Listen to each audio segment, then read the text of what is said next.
Good morning, people. Welcome back to Daily Red Devil for all of your latest Manchester United transfer news and talk. I hope everyone's doing well this morning. We've got an absolutely massive show for you guys today. But before we jump into that, please do smash a like on the video and please do subscribe to the channel if you are new. So we've got so much to get into, and we have just had a here we go in the last 30 seconds, so we will jump into that in a minute. We're going to be talking about Dean Henderson, Harry Maguire, Altay Bayindir, Amrabat, Donny van der Beek, a new contract for Erik ten Hag, a new left back. Honestly, there's so much to get into, guys, so do get involved in the comment section. And let's start off with the massive bit of breaking news that's just come out in the last 30 seconds. We can now confirm Dean Henderson to Crystal Palace is a here we go. Fabrizio Romano has said the following: Dean Henderson to Crystal Palace, here we go. Agreement is in place and medical is to be completed today. Permanent move. Emphasize that bit there, guys. Permanent move, not alone, permanent. Permanent move from Manchester United. United will receive £20 million package. Add-ons included. A sell-on clause will also be part of the deal. So apparently it's £15 million up front plus an additional £5 million in add-ons. And there is also a sell-on clause. So if in the future Dean Henderson moves to another club for more money, Manchester United will get some of that money. You know what? I'm happy with this. £20 million in the bank, or 15 up front, 5 in add-ons. I know some people are going to say we should get more, but you've been screaming at your screens for the last week saying, why are we loaning out Dean Henderson? Why is this happening? It should be a permanent sale. And your prayers have been answered. Dean Henderson is leaving the club on a permanent deal. He's gone. And the thing I want you all to remember, right, is he is on £100,000 per week as well. So I know some of you are going to be like, oh, 15 million is rubbish. Like, we should have got more from that. Sorry, he's on £120,000 a week, Dean Henderson. So not only have we saved about £5 million in wages, but we've also just got £15 million straight into our budget for the season, which, you know what? That means we go and get Amrabat. There is no excuse to not get Amrabat now. We've got 15 million from him. We've got about £9 million from Fred. We've got about £6 million from Matic Kovar. Already that's what, 9 plus... I mean, we've raised about 35 million now from the sales of Matic Kovar, Dean Henderson, Fred, and Noam Emeren. So happy days. I'm really happy about this, and I do love it when we get a here we go whilst we're live. It is just nice, isn't it, to know that things are happening. I know a lot of people have been very negative, saying, you know, why are Manchester United not doing anything? Why is nothing happening? And I genuinely believe that this next week is going to have a lot of stuff going on. I really do believe that. And the first domino has now fallen. Dean Henderson is off. He's going. He's out of the project. We're cashing in. Going off to Crystal Palace. He will have his medical today. It is a here we go. But let me know in the comment section how you feel about this transfer. Are you happy with the £15 million? And are you happy that Dean Henderson is leaving?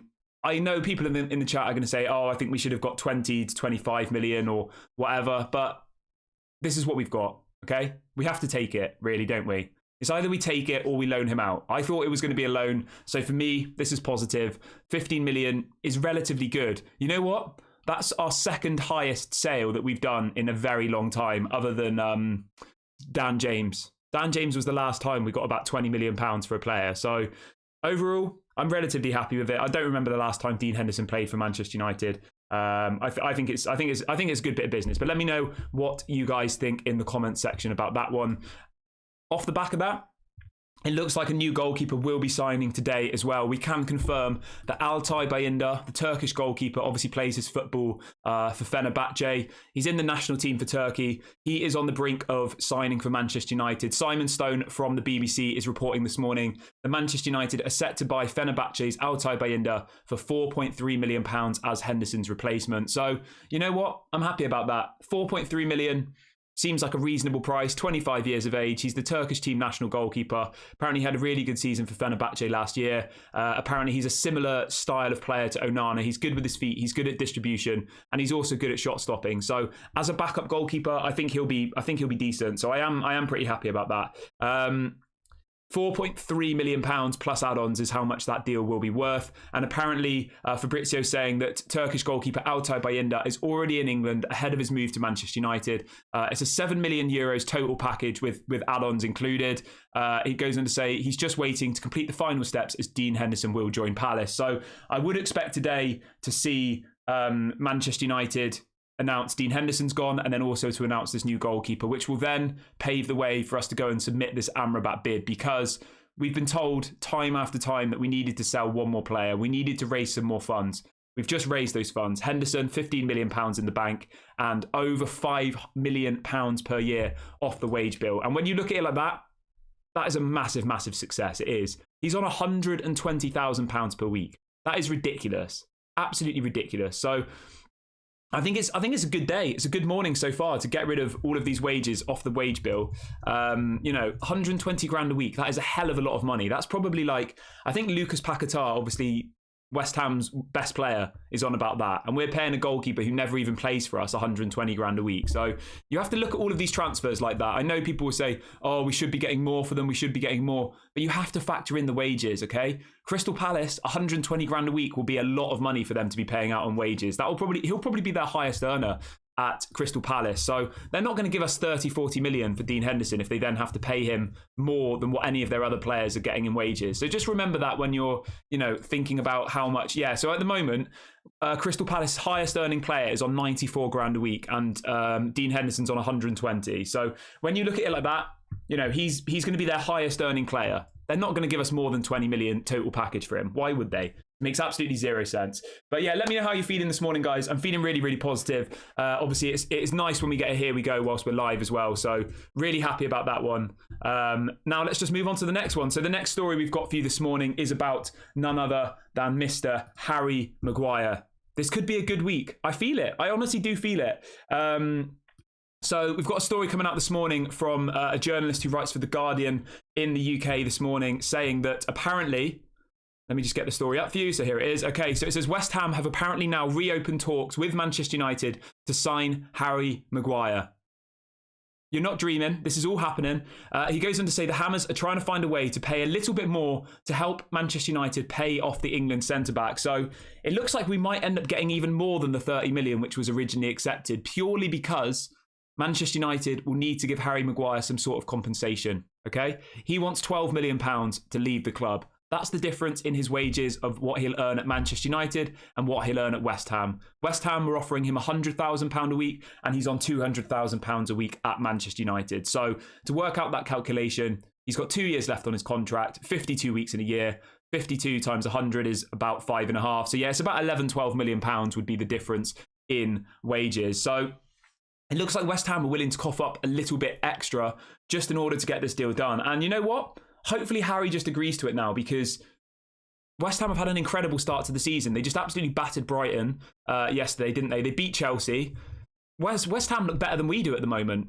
For Harry Maguire to go from the fifth choice centre-back at Manchester United, who all the fans want out of the club, to go to West Ham and be the starting centre-back every single game, to still be playing in the Europa League, like, it's a no-brainer for me. So if he doesn't do it now, that just completely shows his character.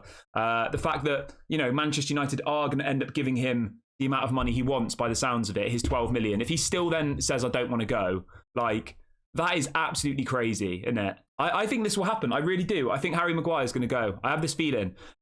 He didn't play yesterday. He wasn't even in the squad against Tottenham. He's clearly not going to get any game time at Manchester United. Even if Rafael Varane gets injured, Lindelof will be next. If Lindelof gets injured, Luke Shaw, when he's back fit, would probably come in. If Luke Shaw gets injured, Johnny Evans will come in. So, yeah, Harry Maguire's just got to take this signal, and he's just got to go, hasn't he? And I think this one will happen. I really, really do. People were laughing at me on my video yesterday when I said I think 5 people will leave and 5 people will come in before the end of the window. But I genuinely believe that's going to happen. When you look at it really quickly, it's like Donny van der Beek's one, Dean Henderson's one, Eric Bailly's one. That's 3 players. Okay, that's already 3. And then you've got people like Maguire and McTominay. Like, we can easily get rid of 4 or 5 players this week, easy, and then bring in 4 or 5 as well. Amrabat, Altay Bayinda, who's signing today. Obviously a left back who we'll be talking about in a minute, which is definitely going to happen. Gravenberg as a loan option, and then maybe one other player, Jean-Claire Todibo, someone like that, who again we will be talking about in a minute. We've got over 800 people watching the show this morning, guys. Big ups to everybody. Please do smash a like on the video, and please do subscribe to the channel if you are new. I've just dropped a link in the chat to subscribe. So if you are new today, please do subscribe, get involved in the community. That would be really, really appreciated. Right. But yeah, let me know about the Harry Maguire situation, guys. How much do you think it would take to get this deal done? I think if maybe West Ham offered, say, 30, 35, I think, would be enough. That would give Manchester United a bit of leeway in order to pay off Harry Maguire's wages. Now, in relation to the wage issue, he wants 12 million. That's the difference versus what he'll get at Manchester United and what he'll get at West Ham, okay? Manchester United reportedly offered 6. He rejected that. They then offered 9. He also rejected that. So he's holding out for his full amount of pay. I wonder whether if West Ham gave us another 3 million, say, right? If they give us another 3 million, that would subsidise the 9 and make it 12. Does that make sense? So I think maybe if they did like 33 million pounds, I think that would be enough to convince Manchester United to give him his 12 million pounds payoff. He goes to West Ham. Obviously, he earns less money per week at West Ham, but overall, he'll have got paid 12 million pounds up front from Manchester United for him to leave. So yeah, I think it's a good bit of business.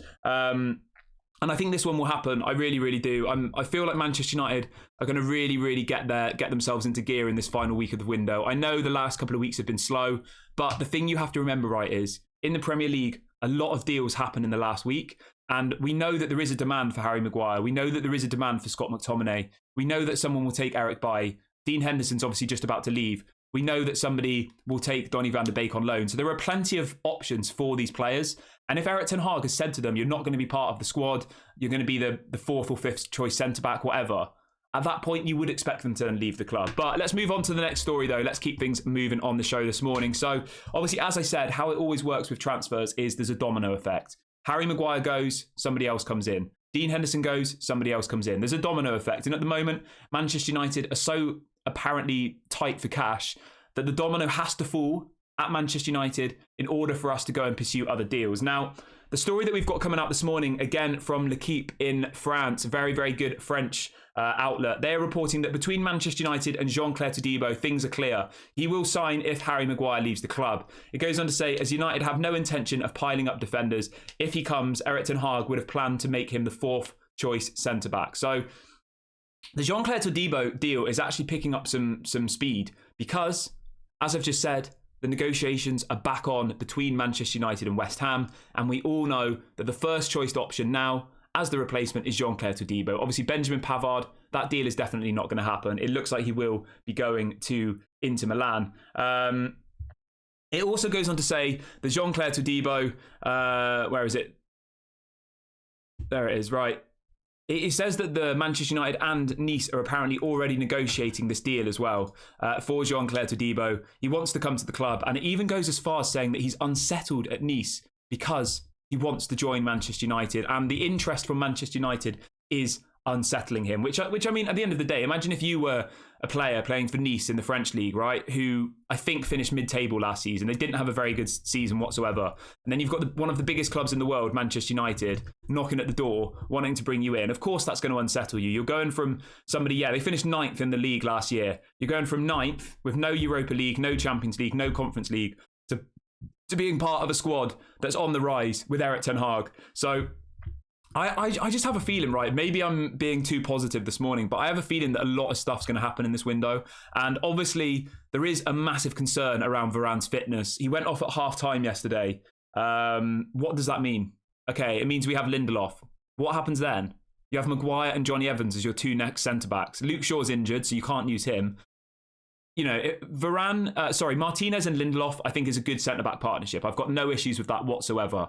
But all it takes is one injury from one of them, and then you've got Maguire playing. You've got Johnny Evans playing. Like, no disrespect to Johnny Evans, but I don't want him starting for Manchester United. I have no issue with him coming on for the last 10 or 20 minutes of a game just for experience. If we needed to see out a game, you take off an attacking player and bring on another defender. I've got zero problems with that whatsoever. Or if we're playing in the League Cup in the earlier rounds against an easier side, a lower league side at home, fine, give Johnny Evans some game time. But I don't want to see Johnny Evans and Harry Maguire starting for Manchester United. They're not good enough, either of them.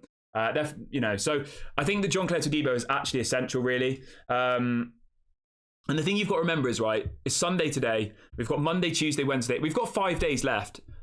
Dean Henderson's going to go today. That's what's just been reported. The deal is done. Here we go for Dean Henderson. Donny van de Beek we'll talk about in a minute. Eric Bailly, he's going to be given away for free, isn't he? So there's not really much to talk about there. But let's talk a little bit about Donny van de Beek. So Fabrizio Romano has been talking about Donny. He says contacts are continuing to find a solution for Donny van de Beek. He says negotiations are still ongoing with Real Sociedad. So that is quite positive, because there was a couple of journalists over the last week saying that apparently the negotiations had broken down between Manchester United and Real Sociedad. But from what Fabrizio has said, this was at about 10 p.m. last night. He's saying that the negotiations are still ongoing with Real Sociedad. And you know what? We need this to be a permanent deal. We need to have the same stance as what we've had with Dean Henderson. We need to make sure that we actually get some money for Donny van de Beek, because loaning him out is pointless. Completely pointless. Even if we got around £15 million for him, like we've just got for Dean Henderson, that will really, really help our transfer budget for this final week of the window. Now, again, like Dean Henderson, Donny van de Beek is on massive wages. He's on £120,000 per week at Manchester United. So when you look at it like that, I know people will say, oh, we should be getting more than 15 million for Donny van de Beek. I think when you add in the wages that you've removed, it is a massive bonus, right? So he's on £6.2 million per year, Donny van de Beek. Now, somebody tell me in the comment section, when was the last time you saw Donny van de Beek start 2 games in a row? I don't think I've ever seen him start 2 games in a row in his whole career here. So my point being, he's clearly not part of the plans. Get him off the wage bill, get some money in, and then reinvest that in somebody who actually is going to be part of the squad. Somebody who hopefully can stay fit, and somebody that Erik ten Hag actually wants, because he made his career under Erik ten Hag at Ajax, and he still isn't getting picked. That just says it all, doesn't it? There's something going on that he clearly doesn't like about Donny van de Beek. I don't know whether he's not happy. We just don't know what's going on behind the scenes. But for the man who made Donny van de Beek's career at Ajax to not even be picking him says something, doesn't it? So yeah, I think Donny will go as well. He's definitely not going to have a place at Manchester United, is he? We've got Mason Mount, we've got Bruno, we've got Kobe Mainoo coming back, we've got Casemiro, we've probably got Amrabat coming in a little bit. So yeah, I don't think so personally. But let me know what you would do with Donny van de Beek. Would you be happy if he went out on loan, or would you prefer it to be a permanent transfer? What have we got? I will read out some of your comments and stuff in a little bit, guys. So yeah, do keep getting your questions in, and I will read some out in a little bit. Right, let's move on to the next story though. Let's talk a little bit about the left back situation at Manchester United. Now, this is a hot topic. We did do a video on this last night, which you might have missed because it was at about 10 p.m. last night, and we've never done a video at that time before, so people were probably sleeping or whatever. So there's a story coming out from Fabrizio Romano, and this is quite interesting. Fabrizio is reporting that Manchester United have made contact with Chelsea to ask about the conditions of Marc Cucurella deal on potential loan. He goes on to say that United are looking for various left-back opportunities, but nothing too expensive. There are 3 candidates in the list. No decision has been made yet. So what I want to ask you lot is, would you like to see Cucurella at Manchester United? Obviously, this will be a loan. It's not a permanent deal. It'll be on loan either till the end of the season or maybe even till January. It could just be till January. It could be a short-term loan. Obviously, at Brighton, he was unbelievable. Unbelievable player at Brighton. Quality. He's gone to Chelsea and his career has dropped massively, hasn't it? Let's be honest. He doesn't look particularly good for Chelsea. But let me know in the comment section, guys. Would you like to see Cucurella at Manchester United? For me, I think he's the best option out of all of the people who are available. I will be running through all of the other people we're linked to in a minute, but just for now, get in the comment section. Let me know what you think about Cucurella. It will be a loan. Obviously, we'd have to cover his wages. I don't know whether there'll be a loan fee or not. Obviously, at this stage, it's very, very early on. They might even just say, no, we're not doing that. Chelsea might not be willing to do it. But I think if I'm Chelsea, I probably would do it. Obviously, Ben Chilwell plays over him. I mean, he's on 175 grand a week, though, which is pretty crazy. Which kind of makes me a little bit less excited about it. He's on £9 million per year, Cucurella. So even if you just paid his wages for a year, that would be £9 million you'd pay in wages to have somebody just on loan for you know, the rest of the season, which does put me off it a little bit. And the question I want to ask you is, do you go for Alvaro Fernandez instead? Do you think he deserves a chance? Because if I'm Alvaro Fernandez, I'm going to be pretty annoyed, right?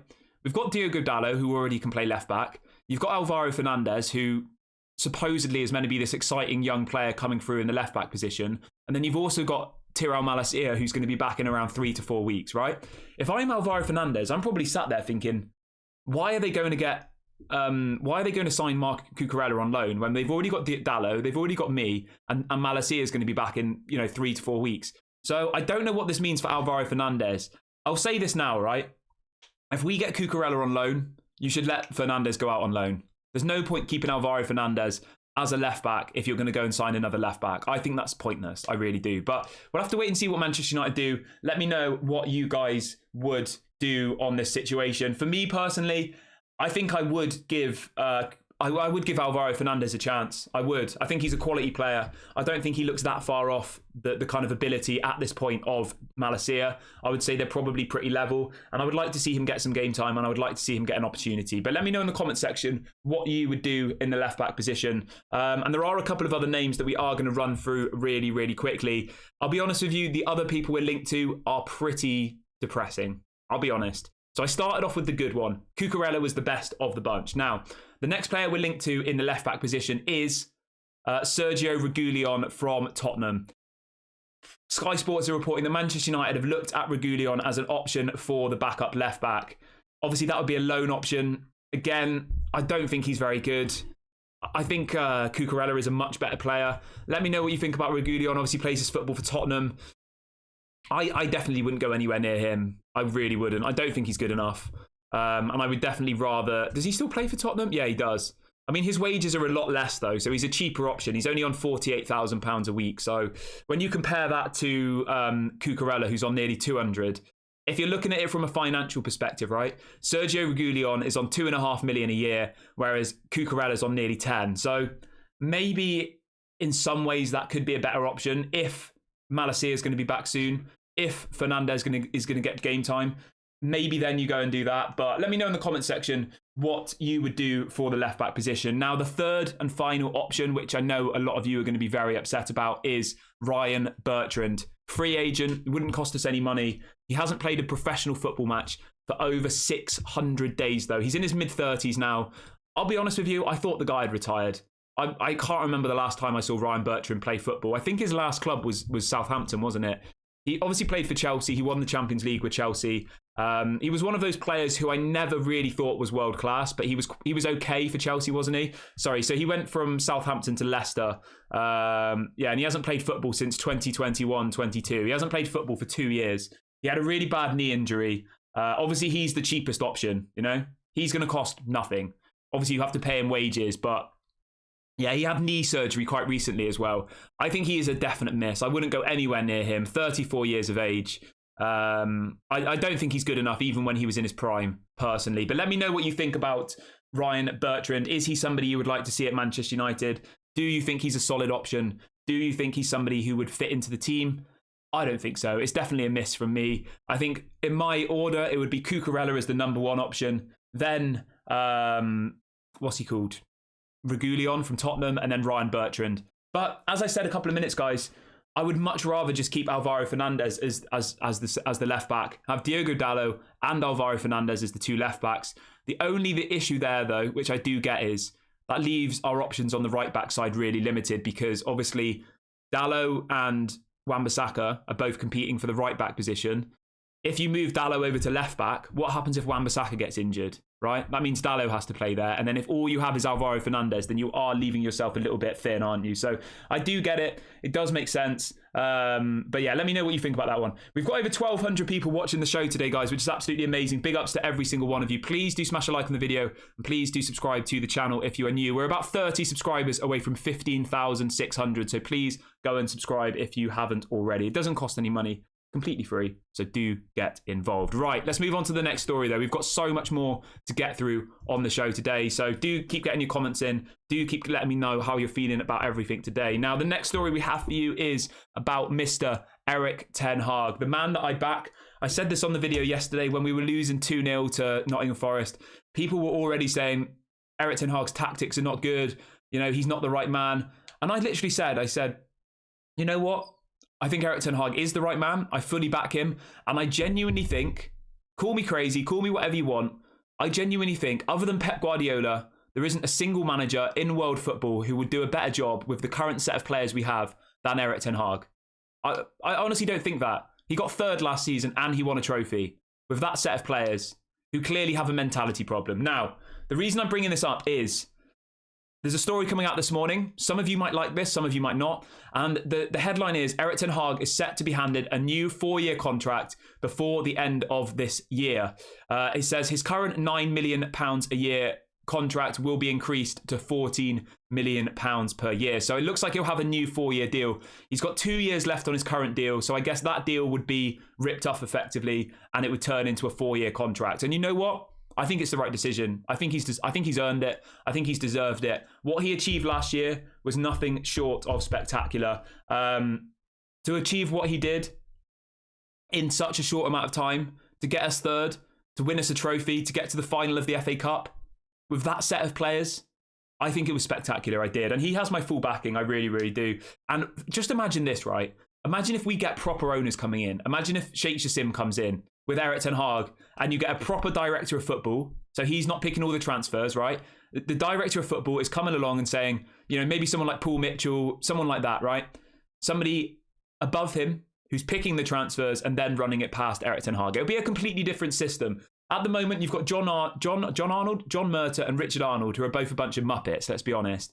And neither of them are football people. They're business people. They are supposedly the directors of football, the people who should be making the footballing decisions. But they don't have a clue. So they're just letting Erik ten Hag do whatever he wants. And that's not how it should be with a manager. Erik ten Hag's job is to coach the players. And that's what he's good at. He's good at coaching the players. I think we're still a long way away from seeing 100% Erik ten Hag football. But if you actually analyse the game yesterday, right? After they got their 2 dodgy goals, we completely dominated them. We should have won that game about 5 or 6-2. We had 2 or 3 really, really good opportunities to score. And there was something I wanted to bring into the show off the back of this, right?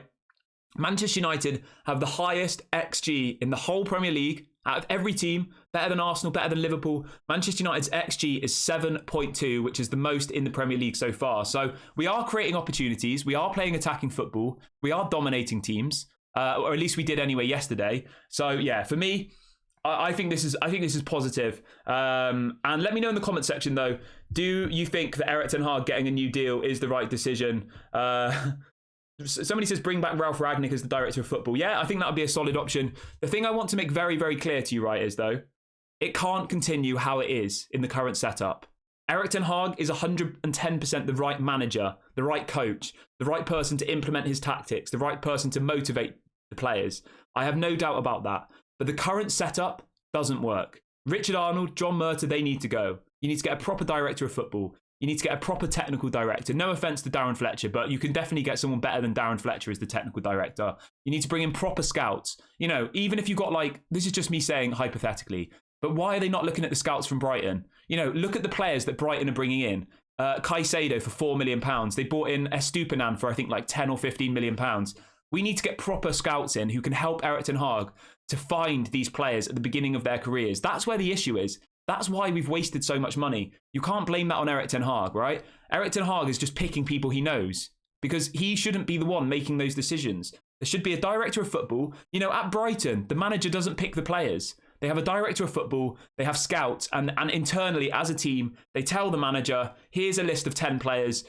We think this one will be the best fit for you. And then they go and buy him. And then it's the manager's job to coach those players. That's how it should be in football. Erik ten Hag shouldn't be the director of football, which he pretty much is at the moment. So let me just make that very, very clear. He's definitely the right man for the job. And people who are like, oh, well, he bought Anthony, he bought Mason Mount. Just listen to what I said. He's operating as the director of football at the moment. That shouldn't be happening. We should have a world-class director of football. Anyway, that's my rant over because I'm sure you get the point by now. So don't be blaming Erik ten Hag. It's the people behind him who need to be blamed. It's the people behind him who can't scout players properly, who can't bring in players for good amounts of money, who don't know who to buy, so just let Erik ten Hag pick, who panic and buy Casemiro, who has worked out as a good player, but they wait until the last days of the window and spend 100 million on Anthony and God knows how much on Casemiro. Like, you don't see people like Brighton doing that. You don't see, you know, even Newcastle aren't doing that, and they've got super wealth. So, yeah, that's my take on it. It's not Erik ten Hag's job to bring in the players. Just be very, very clear on that. He is the coach. He is the coach of the team. He's not the director of football and he's not a scout. That's not his job and that's not his expertise. He's not been in football long enough to be relying on him to pick the players. Right, anyway, let's move on with the rest of the show, though. That was my Erik ten Hag bit. And I'm just to be clear, just to wrap up that bit of the show, I'm really, really happy that Erik ten Hag's going to get a new deal. I think it's the right decision. And I have no doubt in my mind that he's the right man for the job. But we need to get the right people behind him. If we do that, I think we'll be successful. If we don't, I don't think we will be successful. That's my take on it. Make of that what you want. Now, let's move over. Let's talk about this really, really quickly. Now, I don't want to spend too much time on this, but has anybody seen what Gabby Agbonlahor has been saying on TalkSport? I actually called him out on this because he's just an idiot, isn't he? Like, I swear he doesn't even watch football. I swear he's just put on the show to annoy people. Like, so he's come out, right, Gabby Agbonlahor on TalkSport last night he's saying that Harry Maguire should be brought back into the team. And he's saying that if Maguire played like Varane and Martinez did yesterday, they'd be slaughtered. I mean, what world is this guy living on? What did Martinez and Varane do wrong yesterday? He was trying to blame the goals from yesterday on Varane and Martinez. I mean, it makes zero sense. It makes absolutely no sense. And I'm sure that this guy is just put on TalkSport just to get clicks and just to cause controversy, because anybody who watched the game yesterday will know that Varane and Martinez didn't do a single thing wrong yesterday, right? The first goal, in my opinion, Rashford shouldn't have been pushed off the ball by their striker. And then it's a foot race. It's a one-on-one with Rashford. Rashford probably should catch up with him. He's supposed to be one of our fastest players. He isn't fast enough to get back, and the player scores. How is that Varane or Martinez's fault? It's not. They were nowhere even near the ball. The second goal, the ball comes into the box. Wan-Bissaka does a half-assed attempt at headering it, doesn't get anywhere near it, and they score. How is either of them Varane or Martinez's fault? And you know what? I just got frustrated, and I writ the following. I said, did you even watch the game? The first goal was clearly an individual error. With Rashford not being able to out-physical his man and then not being able to catch up with him. The second goal was Wan-Bissaka's inability to head the ball. Varane and Martinez names shouldn't even be mentioned in this conversation. I mean, this guy, honestly, he's an absolute prat, isn't he? He really, really is. I don't really listen to TalkSport at all, to be honest, but I saw it all over my Twitter, and I couldn't help but writing a comment. I just had to get involved. But Maguire coming back into that team is not going to make a single difference on those two goals that were scored yesterday. Not one. So I don't know what he's talking about. But anyway, let's move on to something else because, as Jim says, I think he's there for the clickbait. Gabby is a rubbish pundit. 100%, mate. It has to be clickbait because there's no way on earth he watched that game of football yesterday. 0% chance. If he's genuinely coming out with what he just said, it makes zero chance. Right, anyway, let's move on to something else. Let's not talk about Gabby Agbonlahor on the show this morning because I don't really care. I just wanted to have a little rant, you know. Right, let's move over to Sofyan Amrabat. Obviously, I know everyone's sick to death with the Sofyan Amrabat stories. And the story is Sofyan Amrabat has not been called up for any of the future Fiorentina games. Amrabat's no longer going to play or even train with the first team of Fiorentina until the transfer situation gets resolved. It goes on to say that Amrabat has been waiting for Manchester United since the end of June. So he's literally, I don't know if I want to use the word protest, but Amrabat is not even training with the team anymore. That's how desperate he is to leave Fiorentina and how desperate he is to join Manchester United, you know? And I think this deal is going to happen now. Obviously, Dean Henderson deal is going to happen today. We're going to get £15 million from that. And do remember as well, with the Dean Henderson deal, he's come through the youth academy. So that will go on our books as 100% profit because he's come from the youth academy.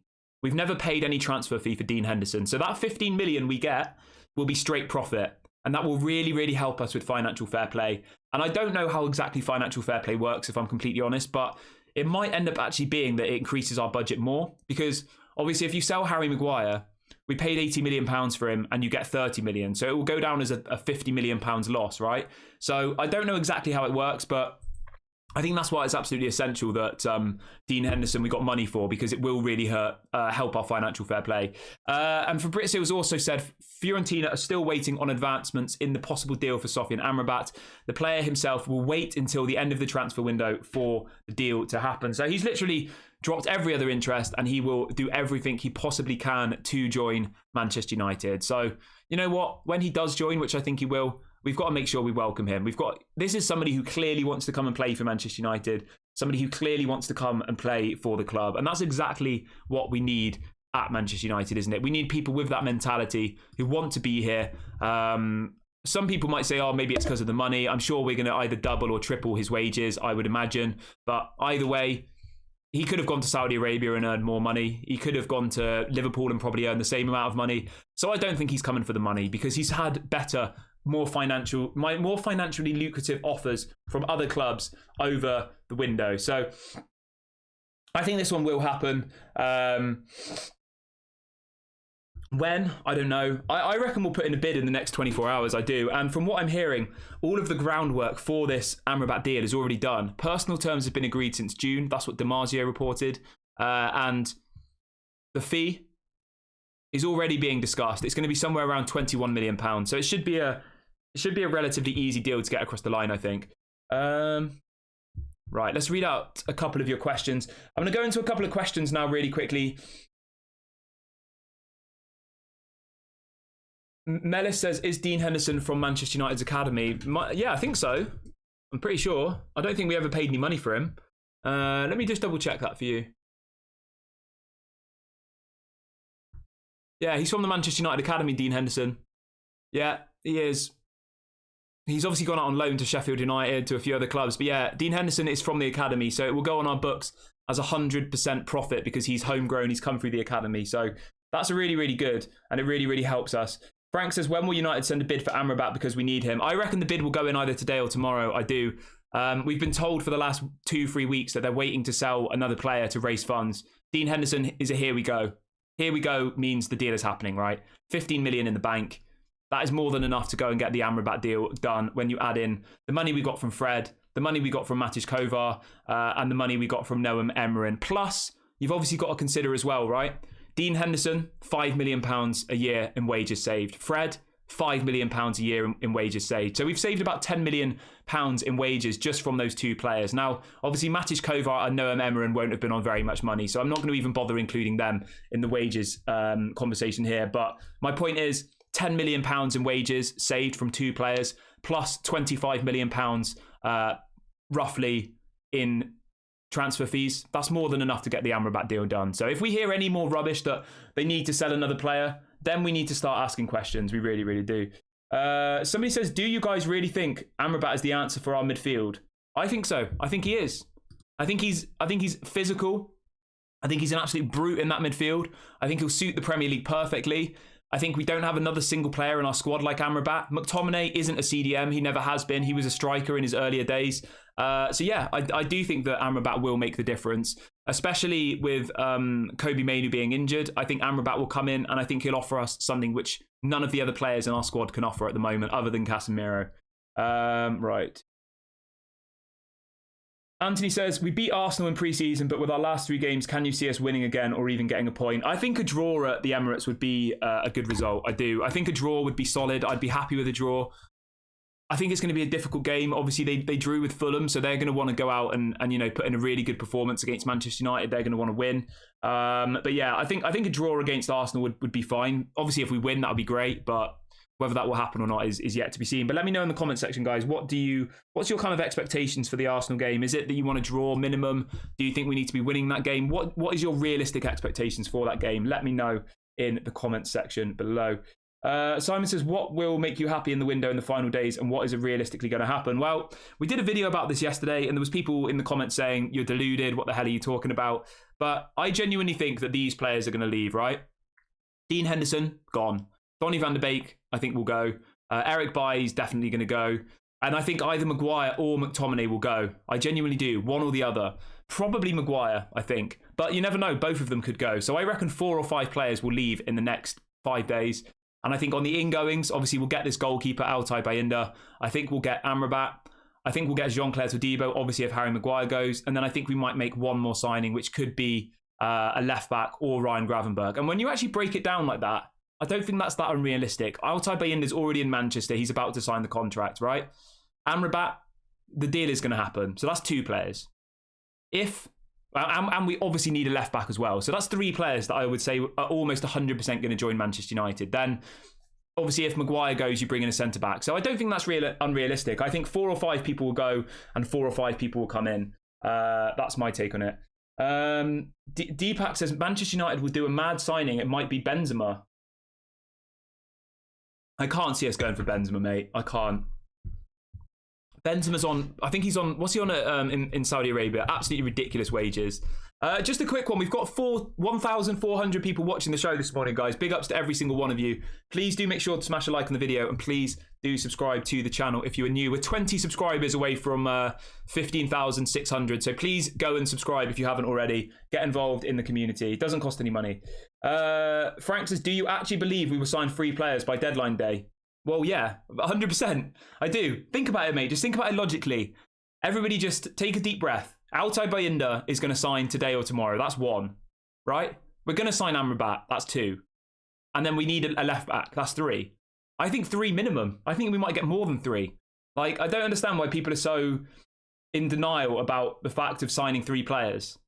You know, you're getting a goalkeeper for 4 million. I'm not saying we're going to go and sign Benzema, Mbappe and Messi. We're going to buy a goalkeeper from Turkey that no one's ever heard of for 4 million. We're going to buy Amrabat, who we've been linked to for the last 3 months for 20 million. And then we're going to go and get a left back, probably on loan. Like, is that really that hard to comprehend? And I'm not going to be sat here saying we're going to win the league. We've just bought a goalkeeper for 4 million who no one's heard of. We've just signed Ryan Bertrand as a free agent, and we've got Amrabat, who everybody already thinks is a Manchester United player. Like, I don't think that's unrealistic whatsoever. And even with those players, I still think we're going to be battling for top 4. We're not going to do any better than that. So, you know, don't think the delusion is across everything. I'm not sat here saying we're going to sign 3 players and we're going to win the Champions League. I'm saying we're going to sign 3 players and it will strengthen our opportunity to get top 4. That's pretty much it. Like, and that's just the black and white of it for me. Andrew says, is Amrabat good at scoring goals? I don't think so, to be honest, mate. He does go forward quite a lot for Fiorentina. Kind of similar to what Casemiro's been doing for Manchester United. He is a defensive midfielder, but he does play a bit of box to box as well. So we've got a super chat coming in here from Jenna. Thank you for the super chat and thank you for supporting the channel. Jenna says, the way we are playing, we're going to lose to Arsenal and we're going to get another Liverpool hammering this year from one of the top teams. You know what, Jenna? I agree with you. But the big but for here is, I think if Amrabat comes into that team, I don't think we lose 7-0 to Liverpool. Because, as I said to you guys months and months ago, when you go away to those difficult games at Manchester City, at Liverpool, etc., you play a midfield free of Bruno, Casemiro, and Amrabat. That is a solid midfield. You've got Casemiro and Amrabat, who are solid centre defensive midfielders, and then you allow Bruno Fernandes to be the kind of more forward centre attacking midfielder. Yes, if you go away to Manchester City and you start a midfield of Mason, Mount, Eriksen, and Bruno, you're going to get battered. If you start a midfield of Eriksen, Casemiro and Bruno, you're going to get battered. My point here is Amrabat is absolutely essential to the team. But thank you for the super chat. Thank you. As I said earlier on in the show, we've looked better this season already. We've got the highest XG. We've created the most chances out of any team in the Premier League. Yesterday, we let in a couple of dodgy goals, which were because of individualistic errors. I don't think we look bad. I don't. I'm not saying that we're going to win the league. I'm not saying we're going to win the Champions League, but I don't think it's like all doom and gloom at this point, personally. What have we got? So somebody in the chat here has broken down all of the signings plus all of the sales, which is really good. Thank you for doing that. So based on their calculations, our net spend as of today is £106.4 million. Manchester United reportedly had, I think it was around 120 to 140. So we should obviously now be able to go and get Amrabat. And, you know, people saying, what about financial fair play? The main thing with financial fair play is the wages, okay?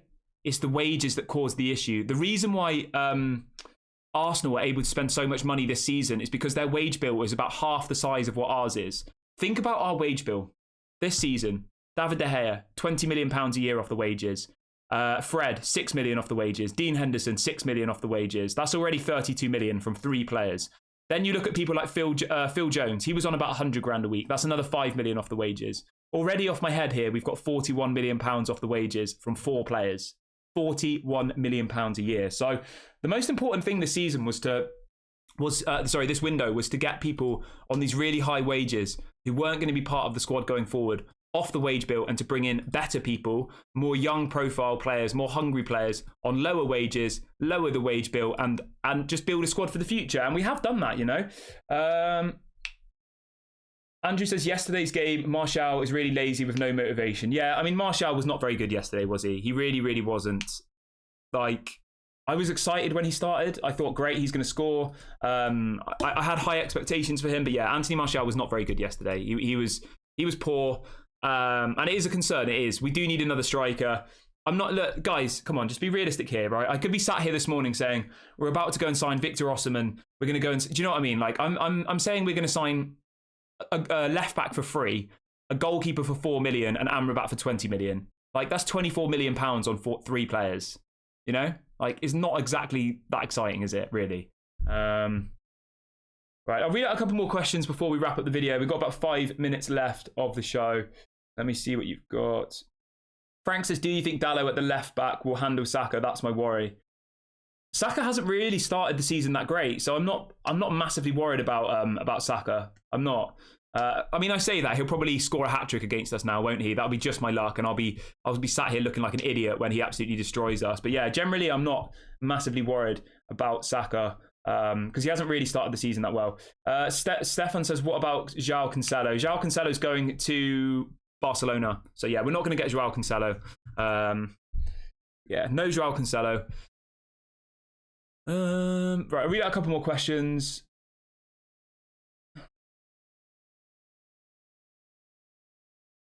Where are your questions? Somebody says, left back or striker is more important now. Should Amrabat deal is on?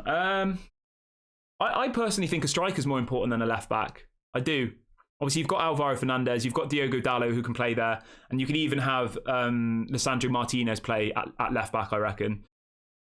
So yeah, I would still go with a striker because I don't think Martial is reliable. He's probably going to get injured again, and even when he's fit, like yesterday, he didn't really offer that much. Rasmus Højlund will be back for the Arsenal game, apparently, which is a massive boost. But, you know, as we saw yesterday, Marcus Rashford has to play on the wing. That's his best position. He has to play on the left wing. He's useless in the striker position. His talents are wasted. So I don't want to see Rashford play as the striker. So if you actually look at it then, our only real striker options are Anthony Martial, who's barely ever fit. And when he is fit, isn't that great. And Rasmus Højlund, who we haven't even seen kick a football yet. So for me, I definitely would prioritise a striker. Andrew says, at this moment, are there any cheap but experienced good strikers in the market? I mean, the only one I can think of is Taremi from Porto. He's available for somewhere around 15 to 20 million pounds. The other option is Marcus Leonardo from Santos. He's again available for around the same amount of money, around 15 to 20 million pounds. Look, if we sell McTominay, if we sell Maguire, I think something like that could happen. But that's a big but, isn't it? And we know that if Maguire goes, we're going to bring in Jean-Claire Todibo. That will take up all of the money we get for Harry Maguire. So it's just whether we can get enough people out of the club in the next 5 days in order to bring in reinforcements in the strikers' positions. But my guess is we probably won't sign a striker. Maybe we'll get some sort of loan deal. I'm not really sure, though. Somebody says, get Gift Orban. He looks good. Yeah, Gift Orban looks really, really good. I think he'd be a quality signing. We haven't really been linked to him at all, though. I know Tottenham are quite heavily linked to him. We'll have to see what happens with that one. Apparently Spurs are kind of leading the race for Gift Orban. Obviously, he's only 21 years of age. He looks like a quality player, though. I do agree. Somebody says, are you sure we're going to bring in any players before the window shuts? I mean, guys, we're bringing in a goalkeeper today. Dean Henderson's going and we're bringing in a goalkeeper today. So we're going to sign a goalkeeper, right? Then we're going to have to sign a left back as a loan. And then Amrabat. Like, I think those three are pretty much nailed on. I would say that they're all definitely going to come in. Somebody says, what about Pellistri as a false nine? Just curious of your opinion. I mean, it could work. I'd say give it a try, you know? But whether or not Erik ten Hag will do, I don't know. I think you're more likely to see Jadon Sancho as a false nine than what's he called? Than Pellistri, personally. Joe says, I agree, we need a striker. Alvaro Fernandez able to do the left back. Yeah, I agree, mate. Right, I think that's all of the questions. Yeah, that's all of the questions. So I'm going to wrap the video up here, guys. Thank you so much to everybody who has watched the show this morning. It's been a really, really good stream. Obviously, we had the Here We Go for Dean Henderson, which is absolutely amazing. I will, of course, be back later on today. But before you leave, please do smash a like on the video. Please do subscribe to the channel if you are new. Have a lovely morning, day, or evening, wherever you are in the world. And I'll speak to you all later.